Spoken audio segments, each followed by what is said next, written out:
El 30 de octubre de 1938 se produjo la primera señal de que algo estaba cambiando en el ambiente, más concretamente en las ondas.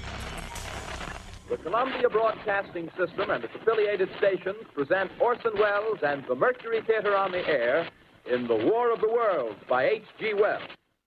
La Guerra de los Mundos, aquel viejo relato sobre una invasión marciana escrito en 1898, había madurado convirtiéndose en algo que cuajó de manera extraña en 1938. 1938 fue un año asombroso. Fue el año en que apareció Superman, pero también fue el año en el que se consiguió la fusión del átomo y comenzó la era de la energía nuclear. También fue el principio de la agresión alemana. En marzo de 1938, la crisis política hizo que Austria se anexionara a Alemania. Y en septiembre, los nazis ocuparon los Sudetes. Con todas estas noticias que no anunciaban nada bueno en sus radios, el público necesitaba evadirse y sintonizaban espectáculos de variedades como La Hora de Chase y Sambor, con Edgar Bergen y Charlie McCarthy, que concitaba el 90% de la audiencia de la radio. Frente a estas marionetas cómicas, la CBS tenía el Teatro Mercurio en las ondas, bajo la dirección de un hombre de 23 años, de nombre Orson Welles.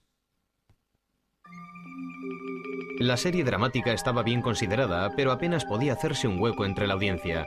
Eso mismo sucedió el 30 de octubre hasta que los oyentes comenzaron a buscar algo que sintonizar en su dial. Fue algo que sucedió por una curiosa casualidad. Fue el primer caso de zapping, de cambio de canal en masa. La gente escuchó el primer sketch del programa cómico de Edgar Bergen y Charlie McCarthy, y entonces pusieron una canción de Nelson Eddy.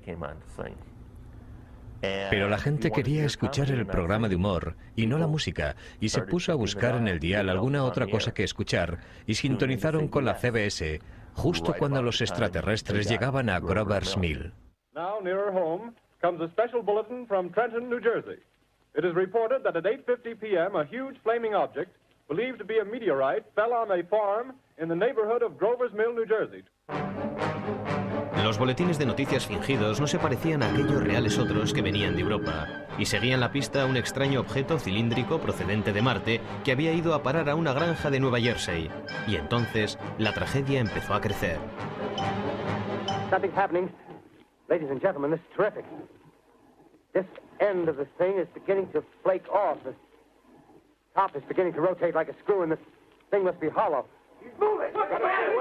El informador fue interpretado por Frank Riddick, y si su interpretación parecía realista, fue por una buena razón. Riddick había estado escuchando las grabaciones del desastre del Hindenburg que se había producido el año anterior y conocía bien cómo Herb Morrison perdió la compostura y se vino abajo llevado por el terror cuando retransmitió el accidente en directo.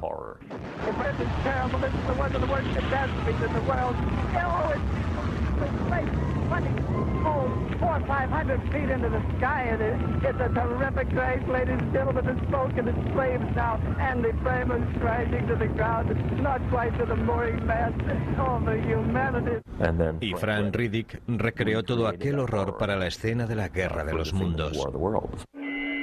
Humped shape is rising out of the pit. I can make out a small beam of light against a mirror. What's that? There's a jet of flame springing from that mirror, and it leaps right at the advancing men. It strikes them head on. Lord, they're turning into flames. Now the whole field's caught up by the woods, the barns, the gas tanks of the automobiles spreading everywhere. Coming this way now, about 20 yards to my right. Los marcianos de la radio habían tomado el planeta y los oyentes se lo tragaron. Según una estimación, al menos 1 millón de personas se creyeron que los Estados Unidos estaban siendo atacados.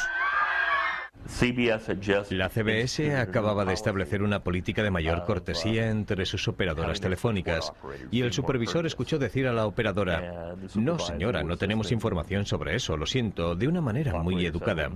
Y el supervisor dijo: "Bien, ha estado muy bien. ¿Qué es lo que quería saber?".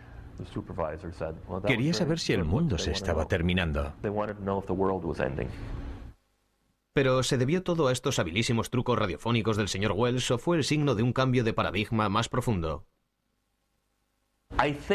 Creo que una de las mayores lecciones de la Guerra de los Mundos sobre el impacto de la ciencia ficción es que la gente de este nuevo siglo había llegado a aceptar el cambio, el milagroso cambio científico, como un lugar común.